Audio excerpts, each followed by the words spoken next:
Welcome, everybody. Today we'll be talking about cell transport and specifically how cells bring materials into and out of the cell. So basically, we're understanding in our learning objectives how passive transport work, which requires no energy, and then how active transport work, which requires energy. So here's passive transport. Passive transport is broken up into three categories: diffusion, facilitated diffusion, and osmosis. So diffusion is when molecules move from an area of high concentration to low concentration. We're talking about cells. It's moving from one side of the cell membrane to the other.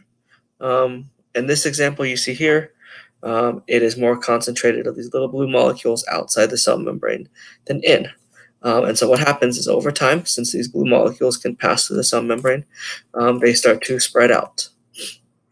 And once they start to spread out, the diffusion causes the net movement of molecules into the cell, right? Molecules still move a little bit out of the cell because there's this natural movement of molecules. But overall, there's this net movement inside the cell until it reaches equilibrium on both sides. I have a little animation for you to watch here. This is how diffusion works.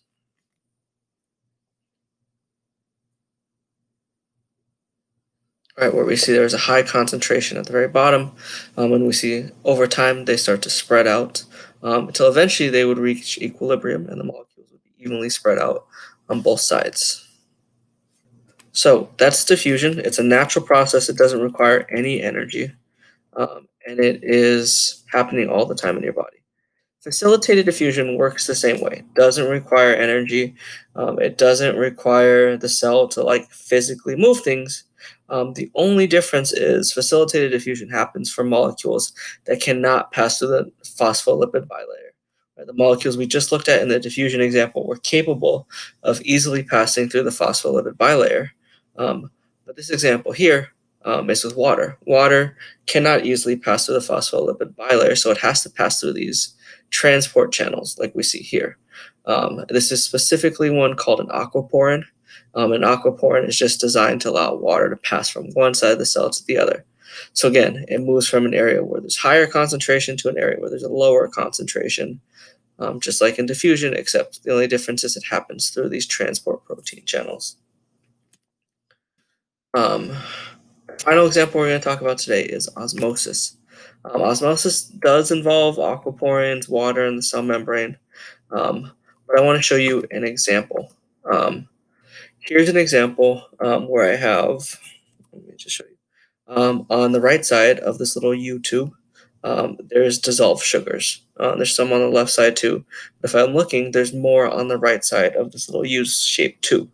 There's also a barrier in here, some kind of membrane that allows the water to pass through, but not the sugars. And so what would happen over time in this example is the two solutions would want to equal out in concentration. But to do that, because the sugar molecules can't move from the right side to the left side, the water molecules have to move then. And so you'd see the water move up the tube on the right side until the concentrations of the two solutions would be equal here. This is osmosis. Osmosis is the diffusion of water across a semi-permeable membrane, where the solutes can't move the dissolved particles, but the water can move to equal out the concentrations. So let's look how that would work in a cell. There's some words that you'll need to know for this section, and it's easiest to remember them as comparison words, where hypo and hypertonic are comparison words, and we're going to be using them both at the same time. Um, I'll start with the easy example, an isotonic solution. Isotonic solution basically means the concentration of dissolved solutes on both sides, inside and outside of the cell, are equal. And so water will move into and out of the cell basically at the same rate. And so this cell will stay in its normal state. But if a cell, like in this example over here, is placed in a hypotonic solution, hypotonic means it has a lower concentration. Um, Hypotonic solution means that the inside of the cell is hypertonic. Again, they're comparison words. So if the outside solution is hypotonic, the inside is hypertonic. And water always flows to the hypertonic side. That's because hyper means more. I think of it as a kid who is hyper. They have more energy to burn and to use, right? Um, and so water always flows to the hypertonic side, whether that's inside the cell or outside the cell. It does that to equal out the concentrations. So in this example here, water would rush into the cell, causing the cell to eventually lyse, which means to break open, burst, and that's because the inside was too hypertonic. This example, the cell is placed in a hypertonic solution, meaning the cell itself is hypotonic. Again, they're comparison words. The solution is hypertonic, the cell is hypotonic. Um, Water always flows towards the hypertonic side to equal out concentrations, so the water would leave the cell and go to the outside, causing the cell to shrivel up. This is a great example of why it's a terrible idea to drink salt water. If you're ever stranded on a boat with no water, stranded on a desert island with no water, hopefully you're never in that situation. But what happens is by drinking salt water, you're actually causing yourself to become more thirsty and you become more dehydrated over time. That's because you're introducing a hypertonic solution into your body, which draws the water out of your cells, making your cells start to shrivel up and lose water. Final example for cell transport. So far we've talked about diffusion, facilitated diffusion, and osmosis. All three of those are examples of passive transport, don't require energy. But active transport requires energy to move molecules into a cell. Usually they utilize what are called protein pumps inside the cell where ATP is used. We'll learn a lot more about ATP as we go throughout the year in biology, but ATP basically works as a battery for the cell where it provides energy for the cell to do work. And so in this case, ATP is used, the energy stored in ATP is used to move molecules across a cell membrane. There's a few examples. Endocytosis is taking molecules into the cell. Exocytosis would be taking molecules out of the cell.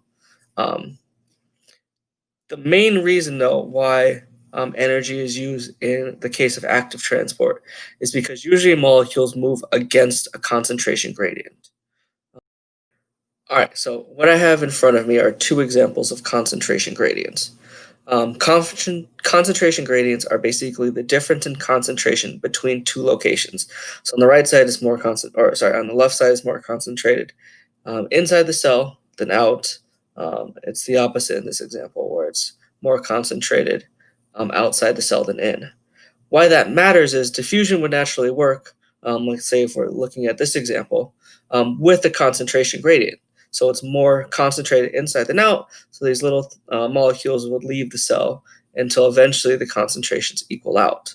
But how active transport works is it works against the concentration gradient. So if I'm still looking at this example on the left, the cell would purposely move more of these little red molecules from outside the cell to the in against the concentration gradient, against where the cell would potentially want those molecules to go.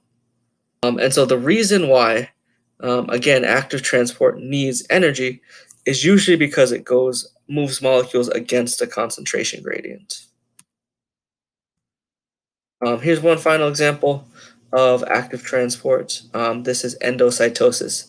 Endocytosis is when you move molecules into the cell. And this specific example of endocytosis is called phagocytosis, or eating action, where this white blood cell is engulfing a little bacterium. It's bringing it into the cell where it's going to destroy it.